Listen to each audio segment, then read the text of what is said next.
City Commission meeting for February 20th, 2024. It is 7:00 p.m. We welcome you to the city of Battle Creek. We're going to start our meeting with a moment of silence, and then we're going to have a pledge of allegiance, and I'd like to call upon Commissioner Jim Lance to lead us in the pledge. Would everyone, if you're able to, please stand for a moment of silence.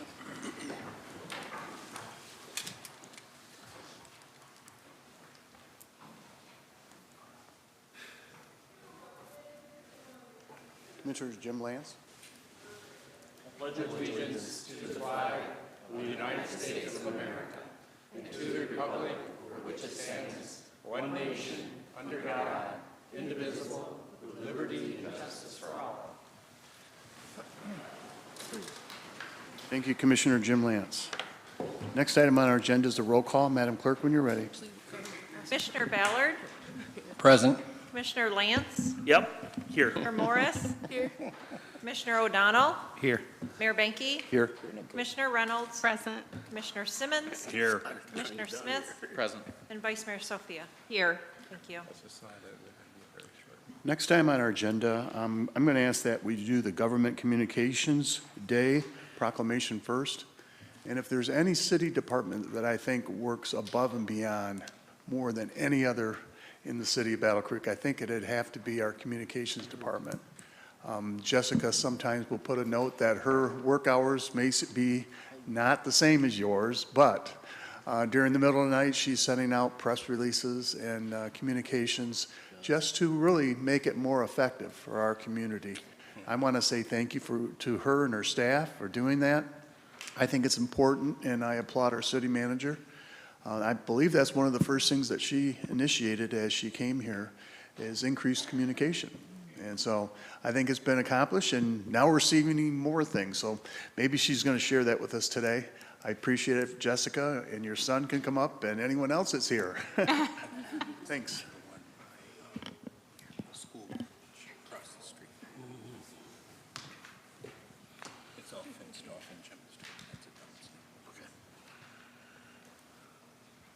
Thank you, Mayor. I appreciate it. So I'm Jessica Vanderkolk. I'm the communications manager for the city, and I've been doing that for about 10 years. I'm Eric McClure. I'm communication specialist. I work with Jessica here in the city manager's office, and I've been here just about 2 years at the city. So we touch all of the things that you might see, news and information coming out of the city. We send things to the media. We put things on the city's website. We work with all of the city's departments to make sure that the community knows about all the really great things that we're doing here, all the great projects, all the new services that our departments are doing for all of you. It's really exciting. We really like doing that work for everybody. All the great things that the commission is doing. I'll give a little plug to watch our agenda previews and our after action reports so you can keep up on all the votes and all the actions about things that will affect you out in the community. And to give you a couple more plugs, we have 2 new things this year that we're really excited about. We're working with Richard Pyatt to do a new podcast out of the city. The newest one just came out today for February about the Community Oversight Board. You can hear our DEI officer, Kimberly Holly, and our police chief, Shannon Bagley, talk about that a little bit. So that's available on our website, and you'll see that on our other channels as well. And you'll see our BC City Connection newsletter coming to you in your utility bills again every other month. And the February edition is coming out right now. Thank you very much, Jessica. And if you could hold this so we could have our city manager take a quick picture, and then we'll see this in the water bills. Thank you very much. Thank you.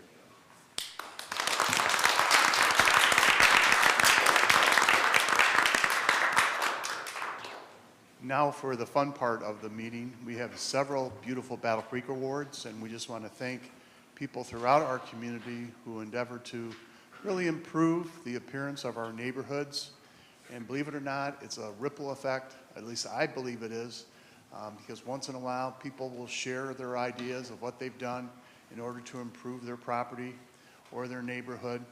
And by doing this, we increase the value of our entire community. So our city manager is going to announce those that are coming here today, and then we'll make a presentation. and maybe share some of their insight and some of their ideas of how they improve their properties one house at a time. Thanks, Mayor. First one we have is MPC 1, Ward 2. Please accept my apology if I do not pronounce this correctly, but it looks like Savino Meja at 34 Horton Avenue. Well, we'll give it a clap. Next, we have MPC 1, Ward 2, Jesus Castellanos and, I need my glasses, Irma Garcia at 106 Highway Street.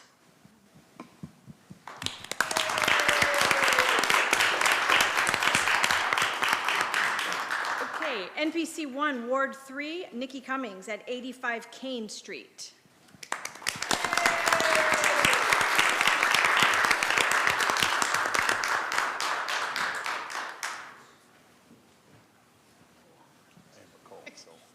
I have a cold. Thank you. Thank you, Nikki.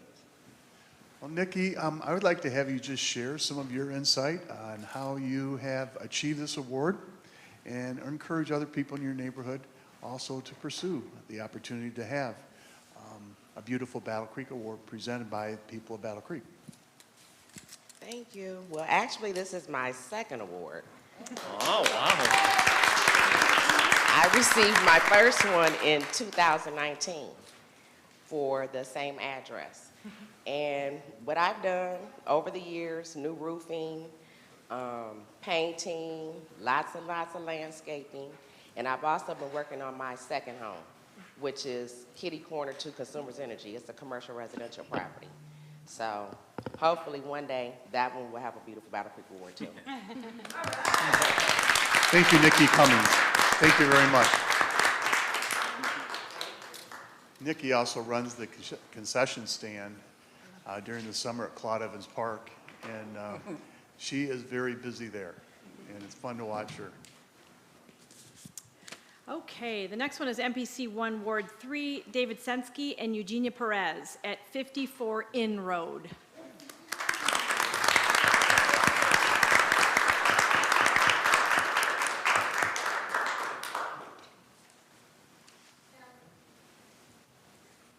Well, congratulations. Now, when we have two people, we ask who does all the work.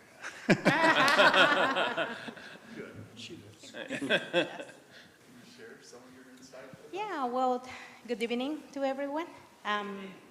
We're happy to be here and have a piece of paper and to be naming the neighbors of the year. So whatever, it take a lot of work, a lot of time, especially my husband.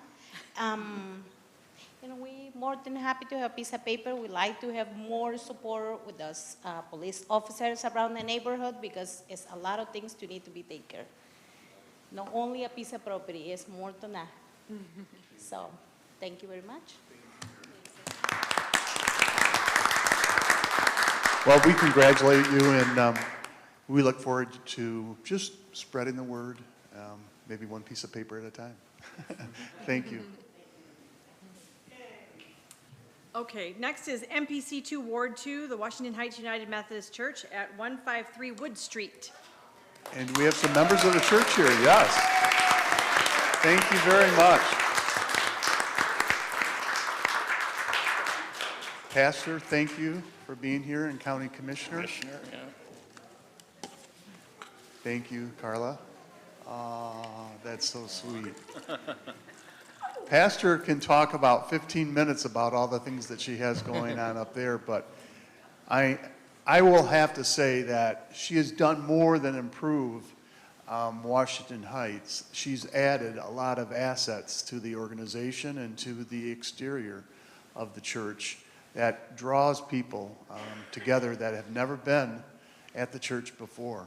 And it's really good to see, and especially as the springtime opens, those paths will be used, and I really look forward to it. So, Pastor, could you say a few things? All right. Oh, I'm the designated spokesperson, but I'll take that. I will just say that as a lifelong resident of Washington Heights, I also enjoy what our church has done. I am one of those people that am excited about the walking path that is, that we have now that the weather is breaking, and it just takes faith and prayer and hard work, and anything's possible. Ms. Mulder, you want to say anything? Well, I want to say that we accept this honor. and not only for the church and community ministry, but for the neighborhood. I've been there since 1979 when the first shrubbery was planted. And it has grown, and I see people here that have come by and put in flowers and whatnot. So thank you, Washington Heights friends and neighbors.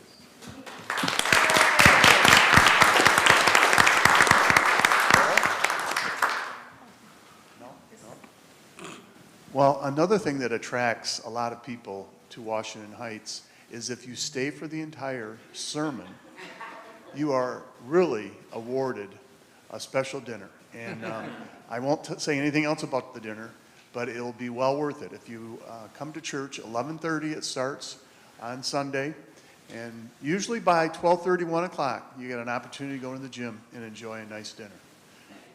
No problem. Thank you very much. Congratulations.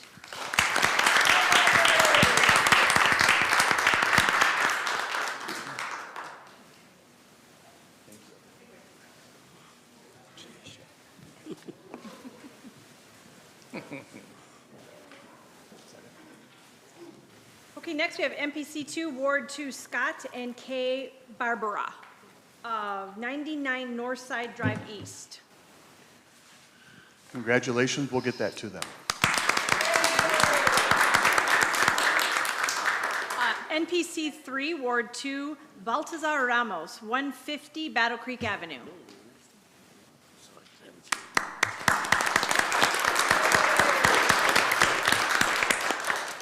NPC 5, Ward 1, Jesus and Andrea Maria Torres at 30 Breeze Avenue. Congratulations. We'll get that. And last, NPC 5, Ward 1, Betty Greathouse at 27 South Woodlawn Avenue. We will get that to Betty. Thank you very much, Rebecca. Thank you, Ted.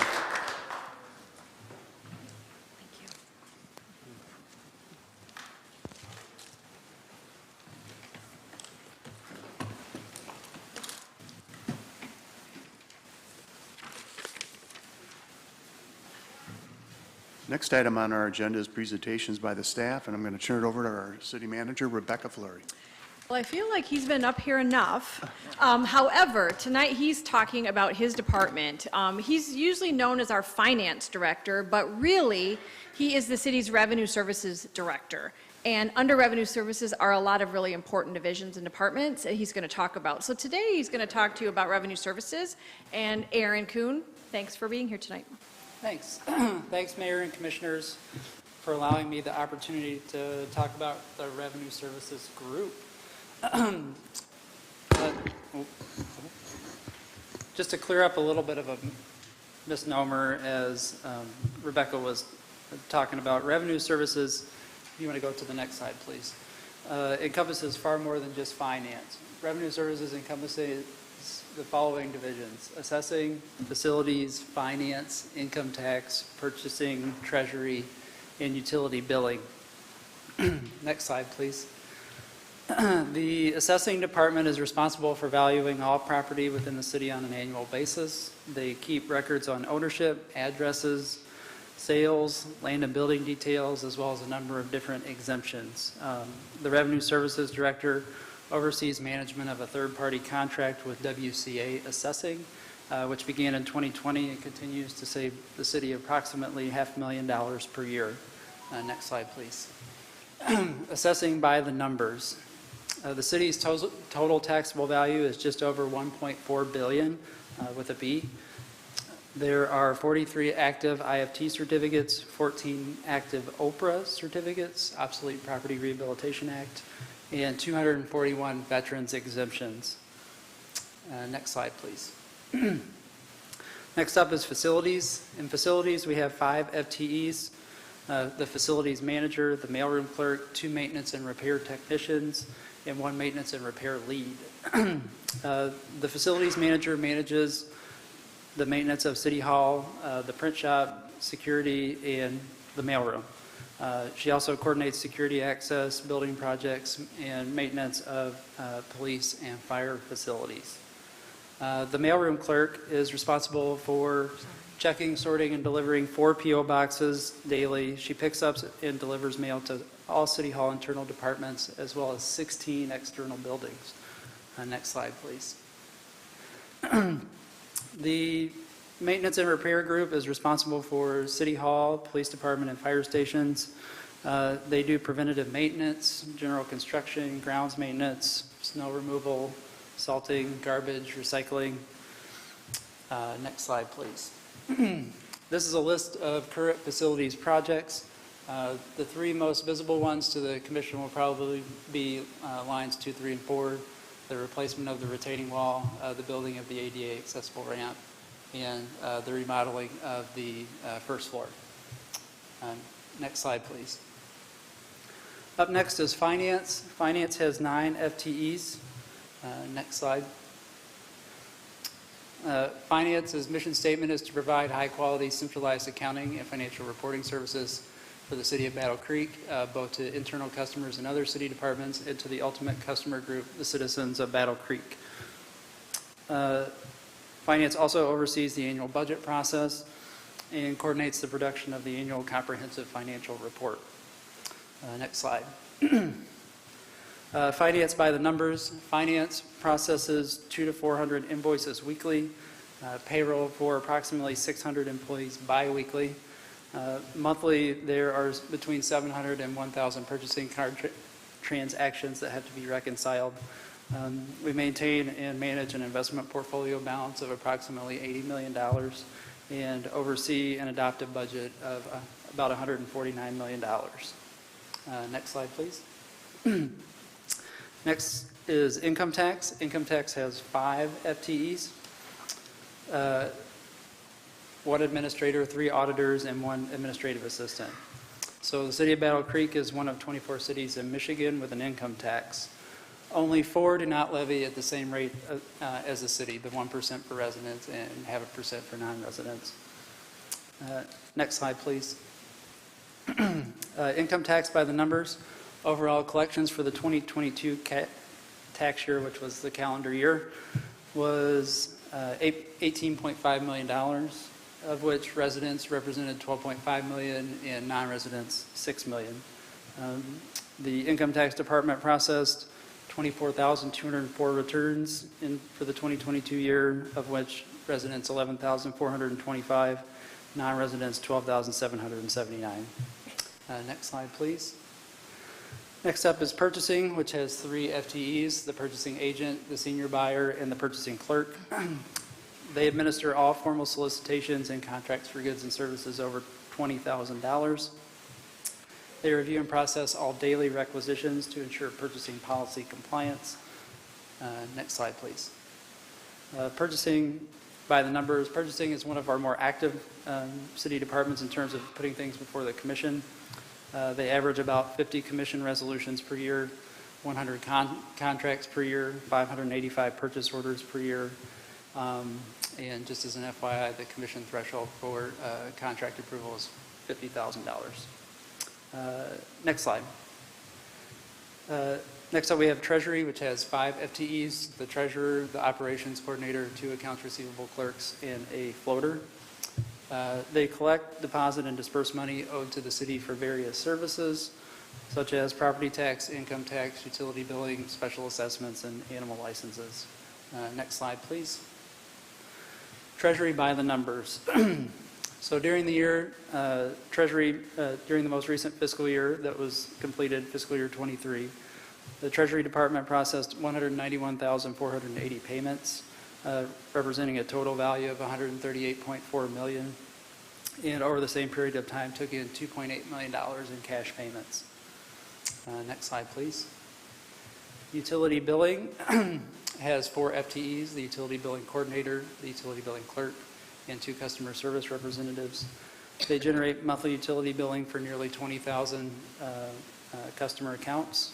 They're responsible for opening new accounts, assisting with automated bill payment sign-up, and assisting with customer questions and inquiries. And that concludes my presentation. I'd be happy to answer any questions. Any questions for Aaron? Aaron, I'm not seeing anyone, so thank you very much. Thanks, Mayor. Appreciate it. Rebecca, the next presentation? Yes, actually, these are the exciting ones. So when a community project completes, or is finished, I'm talking about our ARPA community projects, we ask their lead to come in and tell us how did that project go and what services were provided. So it's exciting to ask Pastor Joe Hooper to come up. He's with the Southwest Michigan Community Impact Association, and they're going to talk about their ARPA project. Pastor, welcome. Thank you very much for being here.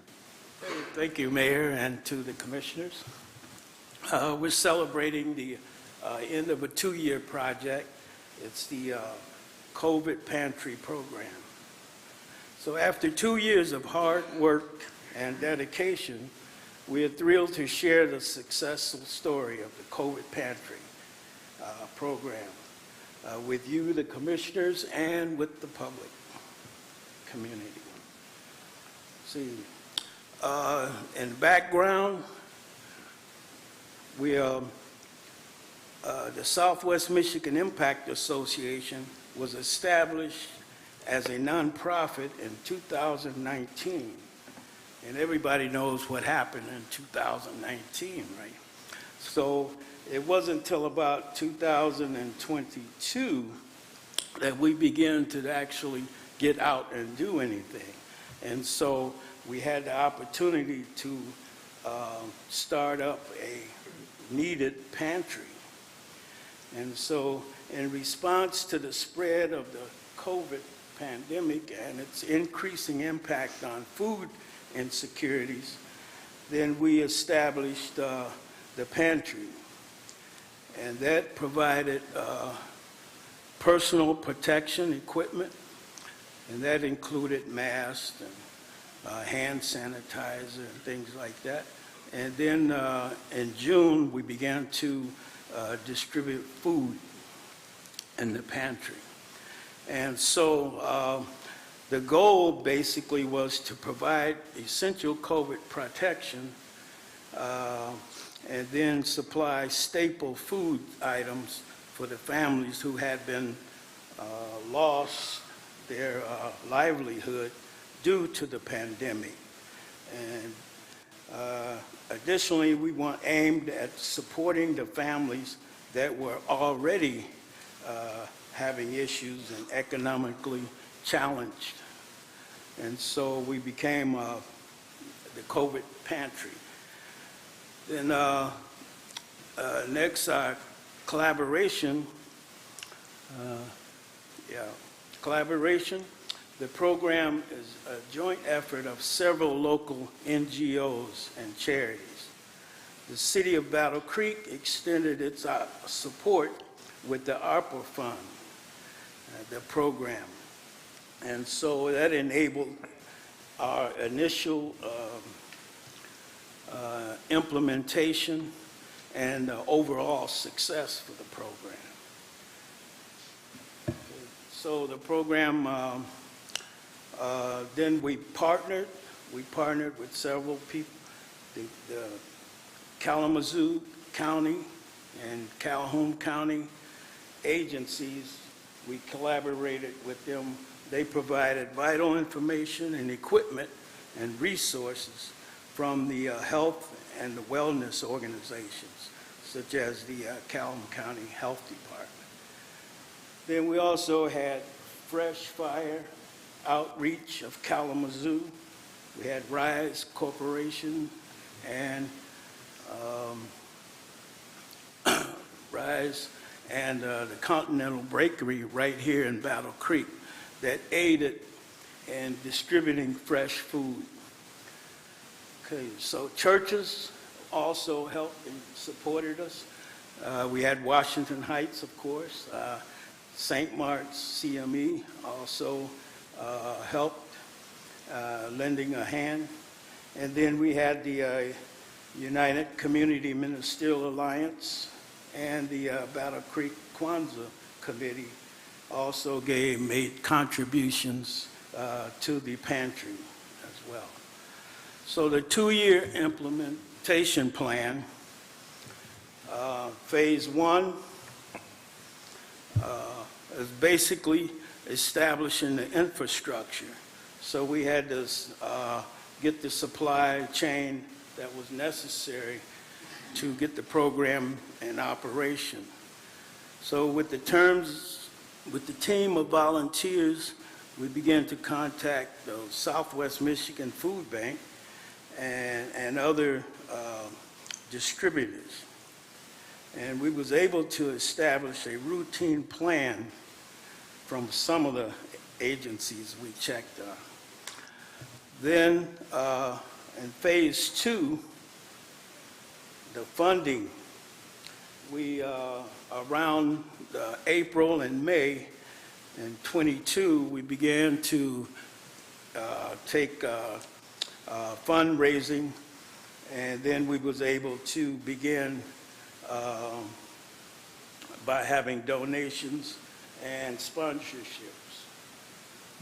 Okay. Okay. And so we raised money to begin letting people know. We used a pantry, raised a flag signal that would indicate when the pantry was open, and we distributed throughout the neighborhood flyers with information, become aware of the pantry that was just about to open up. And so that kind of gave the community heads up as to what we was up to at the Faith Temple. Okay, and then finally phase, the evaluation phase. Well, let's go back to phase 3, the implementation. It says essential food items were procured and made available to the target families on a regular basis. And so then we began to evaluate and monitor progress of the activities. And phase 4 in our implementation was the evaluation. A comprehensive evaluation was conducted to assess the impact and the effectiveness of the program that would lead to improving our activities. Now for success and achievement. Okay. Volunteers, community participation. The program received immense support from the community, which played a crucial role in its success. Volunteers participated in the initial outreach and the implementation of the open house event. They helped out from everything from cleaning, manning the pantry, loading food boxes, and making deliveries. And churches also offered to lend hands in distributing food to the families.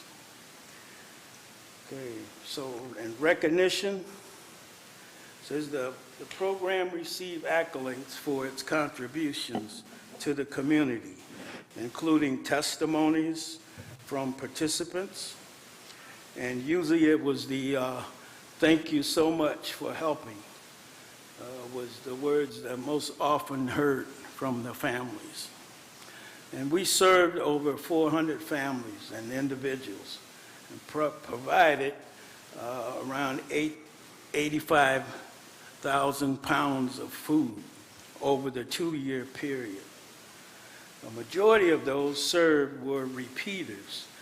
They returned, they came back and back again. So our seniors' households received delivery service. Okay, and that leads me to one of the challenges. So the challenges faced during the program, it was that the reliable chain that we had secured for the success of the program. However, finding reliable supplies and distribution became a challenge due to the pandemic's related on restrictions and the strain on the food bank. So then the cost of transportation for picking up food products was also a challenge. And then delivery to the seniors, that became a challenge.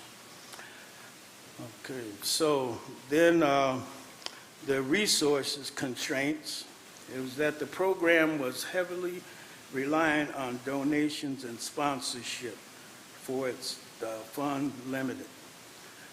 And then the Faith Temple stepped up to bridge in the gap to help with the funding and make sure the food was on the shelves. Then managing expectations. Okay. This transparency in the process was crucial to build trust among the community NGOs. And the pantry was able to remain engaged by seeking out additional supplies that were able to assist. Lessons learned for the future initiative. So lessons learned was that active participation from the volunteers and making adjustments, changing conditions. There was unforeseen circumstances that kept us rethinking and replanning our strategies. So the recommendations that we found was to, we recommend that we establish a larger and a more reliable supply of 2 or more sources. And the project would have been much more impactful by employees employing a wider network of resources and NGOs to share information that would assist with experience and expertise. Now here's the part that everybody is like, the numbers, the budget. Our budget basically was on a total of $21,000, and the funding from the city that helped us initiate the whole process. And so the balance was kicked in with funds from the Faith Temple and in-kind services. So altogether, it was, we call that a success. A little bit over our projected budget, but we did more than we had originally had planned. Well, thank you very much, Pastor. We appreciate your presentation, and we appreciate your participation also in the distribution of the ARPA funds to the community. All right. And we want to thank the commissioners and the mayor for trusting in us. Thank you. God bless you. Thank you.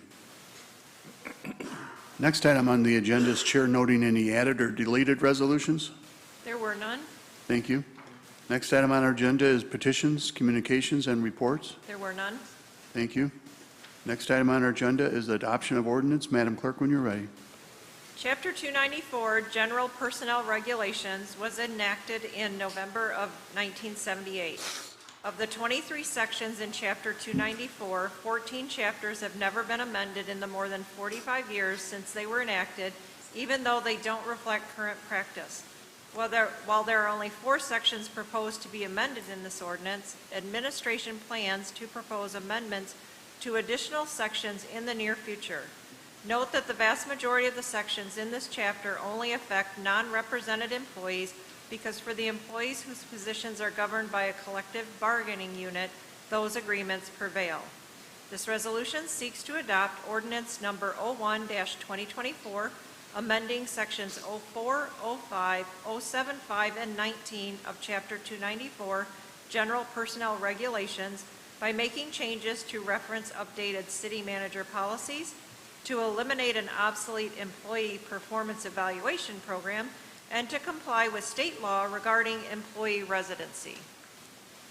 I move to adopt ordinance 01-2024. Support. Moved and supported to adopt ordinance 01-2024. Are there any comments by the public? See no comments. Any comments by the commission? See none, would you please vote on the adoption of ordinance 01-2024?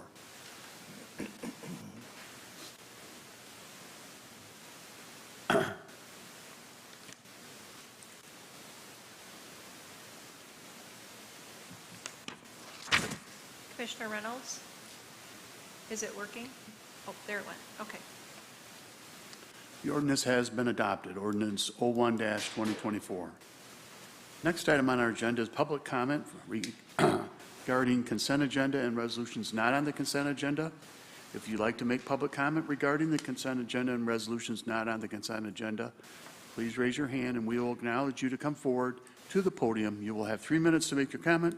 Please state your name and address. That's very important before beginning your comment and indicate which resolution you are speaking to. Are there any public? Mary? Yes.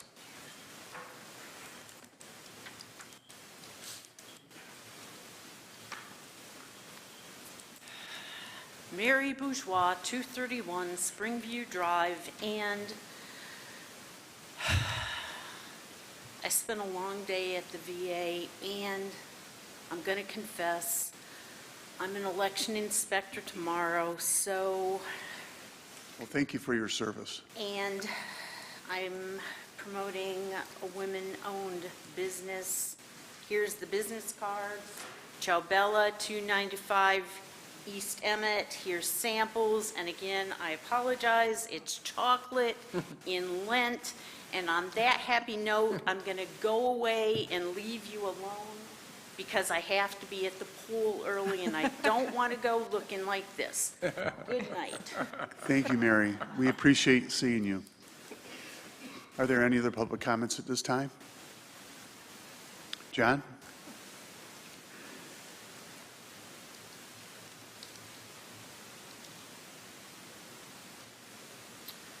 John Kennefic, 234 South Avenue. I'm going to be speaking in regards to Resolution 378, which says, Notice of Intent to Issue Water and Wastewater System Revenue Bonds. Whenever you hear the word bonds, think of a loan that are going to be jammed down the throat of the citizens of Battle Creek. But this has some really interesting concepts of this particular thing. The total cost of this project is $24,575,000. But half of that is coming from the taxpayers of Michigan, which is really kind of interesting because in other locations like Flint or Grand Rapids or Lansing or Jackson or Kalamazoo, they may have a similar type of deal. So what the bond issue here that's going to be employed against the citizens of Battle Creek is half that, which is $12,287,500. Now, they're not sure in the information if it's going to be a 20 or 30-year loan. But let's just pretend for one moment that it's a 20-year loan that are going to be taken out that the citizens of Battle Creek have to pay back. The total interest in that time period will be $2,631,000. But if it's a 30-year loan, according to this, it will be $4,062,000. Simply put, if you can't prepare and not take out a loan, it saves the taxpayers a lot of money. It would also tell the citizens of Battle Creek that you're more interested in watching over their interest instead of taking out loans and mortgaging their lives. There have been many times in the past where money has been spent by the City Commission and been squandered. An example of this would be a $3 million sewage fuel pellet. But no one had the intelligence to understand two products that are sold on the market, Drano and Liquid Plumber. This made those fuel pellets toxic. So $3 million of the taxpayer dollars, bye-bye. Some of you in the very near future, if you pick up your mail, will find that not only do they have a lot of bonds already approved by the government of Battle Creek, which are paying a lot of interest, drawing money away from the taxpayers' dollars, drawing money from the taxpayers, but also you're going to receive notifications in the mail this week about property tax assessment increases. So not only are you going to get cost increases from bonds in which you're going to be paying millions of dollars in interest, you're going to have lots of property tax increases coming at you this week. So I think you might want to start preparing and looking after the citizens instead of mortgaging their lives. Thank you. Thank you for your comments. Are there any other public comments at this time? I'm not seeing any more. Next item on our agenda is commission comment regarding meeting business. I move to approve the consent agenda. Support. Been moved and supported to approve the consent agenda. Is there any questions by the commission? Seeing none, would you please vote on the consent agenda?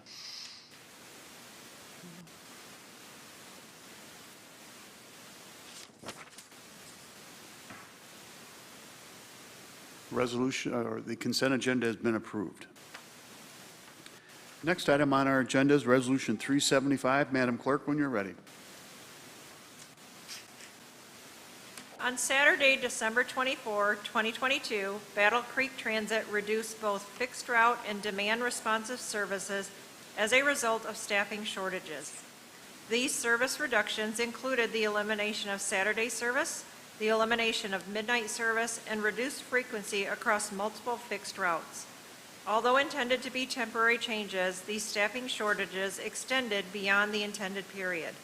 This resolution is seeking to affirm and adopt the reduced service levels currently in place for Battle Creek Transit.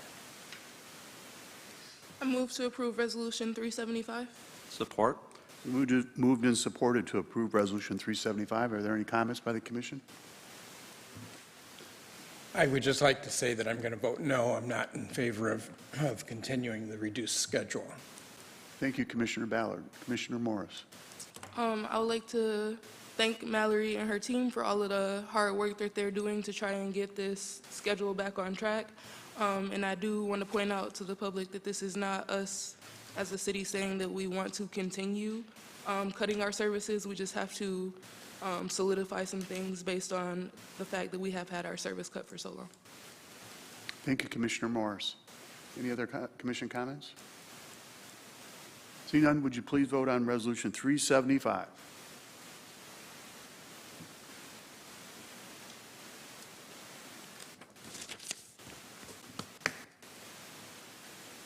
Resolution 375 has been approved.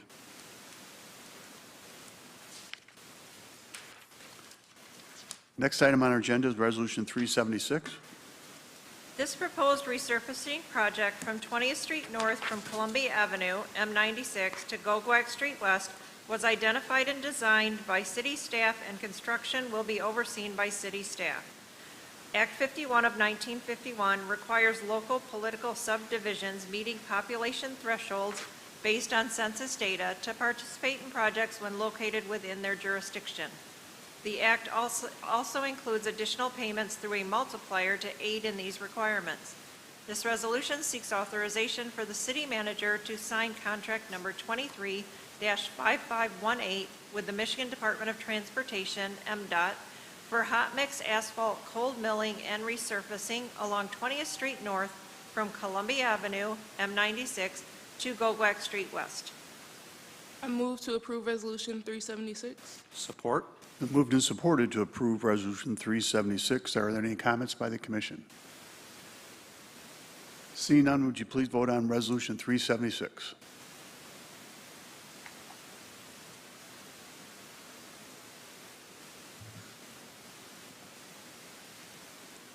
Resolution 376 has been approved.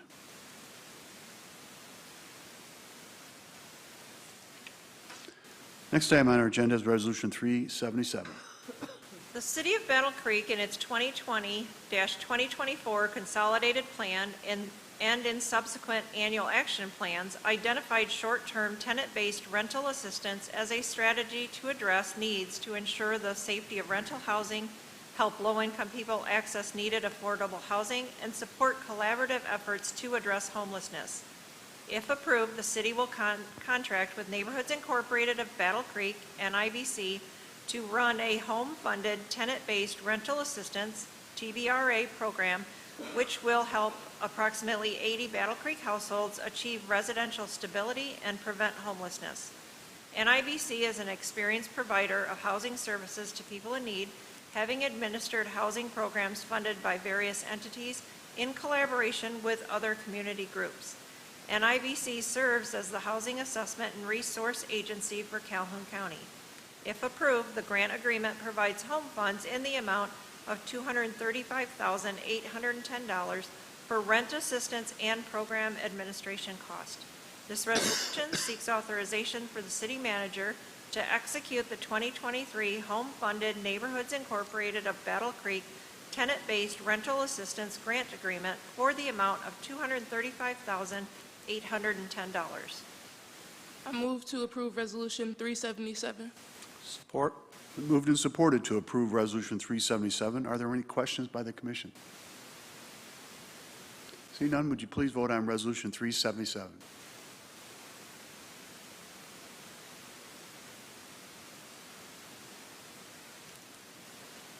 Resolution 377 has been approved.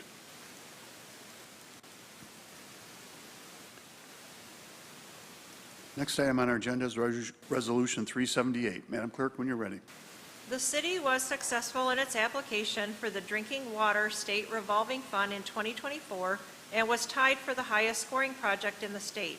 The city's application for the program includes well field rehabilitation, lead service line replacement, water main replacement, and improvements to the water treatment facility. The total amount approved as part of the city's application is $24,575,000. The city qualified as an overburdened applicant, which means that 50% of the application amount has principal forgiveness amounting to $12,287,500. As outlined in the attached letter, the Revenue Bond Act requires the city to notify electors of its intent to issue bonds by publishing a notice which gives the voters a referendum right on the issuance of the bonds. The bonds can be issued without a vote of the city electors unless a petition is filed with the city clerk within 45 days of publication of the notice. It should be noted that the city does not have to borrow the full $30 million outlined in the resolution. The city can downsize the bond issue prior to the sale of the bonds after the cost for the project has been determined. If the notice of intent resolution is approved by the city commission and the notice of intent is published shortly thereafter, the 45 referendum period will expire in mid-April. After the referendum period expires, in order to issue and sell bonds, the city commission would need to adopt an ordinance or resolution to authorize the issuance of the bonds, which will determine the amount of the bond issue to be financed.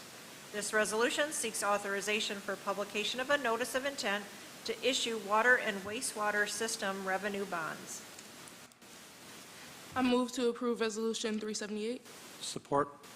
Been moved and supported to approve Resolution 378. Are there any comments by the commission? Seeing none, would you please vote on Resolution 378?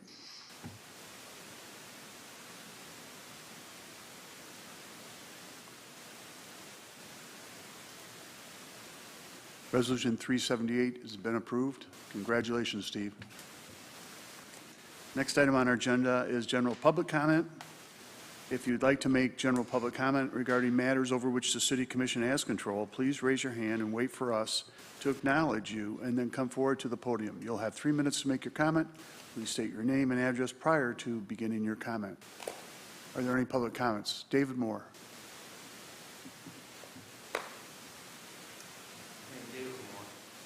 I've got a comment on the 375 on the transit. We're still cutting services. She wants, they want to cut it. It's important necessity. We need people come up for the necessity of the transit. We do need to have it. We need to have these routes and these programs. And what we're going to eliminate some of these things are not important. And just, we're just concerned the things are recreational and not necessarily important. Like I say, I said up here many times when I said this, we don't need to cut this transit any more than we are right now. It's a necessity that people of Sky have to have. Thank you. Thank you, David. Any other public comments at this time? Yes, ma'am.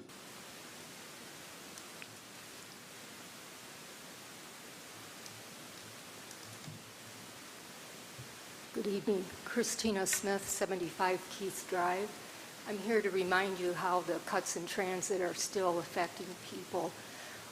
Karina, who some of you may know, called me and asked me to bring her story. She lives in a wheelchair, and she has to go to the hospital 5 days a week for medication for her feet, which I don't know the particulars of her life. She called me and asked me to bring this to you, but so she can only arrive at the hospital 10 minutes after her appointment because of the bus, because of the way the buses meet and get her there, excuse me. And then she usually waits 2 hours to get home after her meeting or after her appointment is done, because that's the way the buses are running now.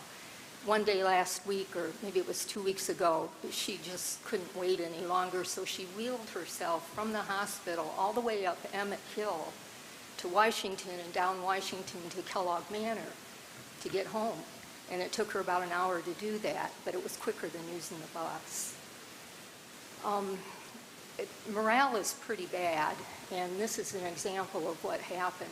I was getting off my bus, a young man was going to get on it, but I knew that the bus was on its break for lunch, and I told him that. And I said, you won't be able to use this bus for another hour and a half. And he said, what? What am I going to do now? And he threw his hands up in the air, and he just said, it was so dark, he said, I hate this expletive city. And it just broke my heart, you know, because there are a lot of people who are feeling that way, and I don't know if the city really understands what darkness is happening to it. I got here on BC Go tonight because I was able to book it 2 weeks ago, but I don't have a ride home, and I'm hoping someone in the chambers can give me a ride tonight. Thank you. Thank you, Christine. Are there any other public comments at this time? John?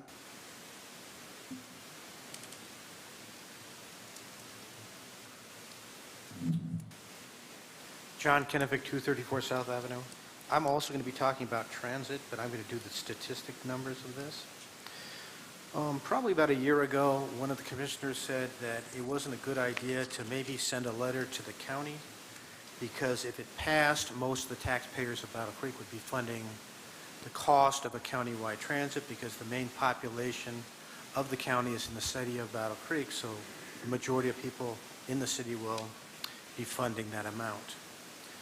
Now, I began to do research on the matter, and I was able to locate a number of different city transit systems, and there are 77 throughout the state of Michigan, and most of them had financial concerns, including the city of Battle Creek. And I was doing the research, and I'm a kind of credit debit kind of person. You look at the positive ends of things, and you also look at the negative ends of things, and you find out how many negative things are and how many positive. And if the positive is greater than the negative, then you should go positive. But if there's a lot of problems in regards to finances and things of that nature, and unfortunately, most of the system is showing that it's showing a lot of red ink throughout the entire transit system throughout the state of Michigan. But what I was really puzzled at, in the two times that it was appeared in front of the city commission, the resolution for countywide transit, and I also attended the countywide transit system over in Marshall. In no fashion or form was there any backup material that would support one area or one positive area versus a negative. You guys did not go out of your way to do your due diligence to find out what other transit systems are working and how effective or ineffective they are. Making a decision with limited information usually ends up with being a bad decision. There are people there, and I've noticed also at the hospitals, they have vans other than the city of Battle Creek that deliver people in wheelchairs to Bronson, Battle Creek, and maybe they can take advantage of those at a more effective manner. I don't know if they're available at this time. All I can tell you is that there may be alternatives out there that you have not looked at, do not want to look at, that might be more economically cost-effective and deliver a service to the citizens at a faster economic rate. Thank you very much. Thank you for your comments. Any other public comments at this time? Seeing none, any commission comments? Commissioner Patrick O'Donnell. Oh, thank you, Mayor. Yeah, many of us have different directions that we try to head in our life. Sometimes we have some that are shorter, some are longer. But when we come together in situations like this, we can come together with a vision and find some kind of progress, and I hope that we do find that for everybody in that situation. Also, I want to just remind people there's a festival this weekend downtown Battle Creek to welcome the Oscar Mayer automobile. So if anybody wants to go down and see that, please give. Thank you, Commissioner. Any other commission comments? Commissioner Chris Simmons. I just want to take just a few seconds to acknowledge our city clerk and the other city clerks and our surrounding municipalities that have partnered together to put on our early voting at the Cool Center. I actually utilized this yesterday because I'm going to be, for the first time, actually a poll worker at the for the general election, or for the primary election. So I'm not going to, I don't know what our day is going to look like, but I don't think I'm going to get time to vote. I'm not even going to be at my poll. I think I'm going to be serving with Commissioner O'Donnell. I think Commissioner Ballard also does the poll working. And so I stopped down there at the Cool Center yesterday, and what a great operation. I mean, it's not only City of Battle Creek, City of Springfield, Bedford, and Penfield Townships also have joined together to offer this. And it's just the same experience as you would get if you walked into your regular poll place. As far as going through the line and doing your voting, it's not like the absentee process at all. And I thought it worked well. And so I encourage folks to take advantage of this new early voting opportunity. It's a great service. Thank you. Thank you, Commissioner. Any other comments? Commissioner Ballard. I would also, Vicki, like to commend you on the great job that you did by putting that together. Thank you. My husband Jim and I had the opportunity to do the early voting on the way home from the hospital from his heart operation. But it was done very, very well. And thank you again. Thank you. Hearing no more comments, we'll adjourn the meeting. We want to say thank you very much for attending. Thank you.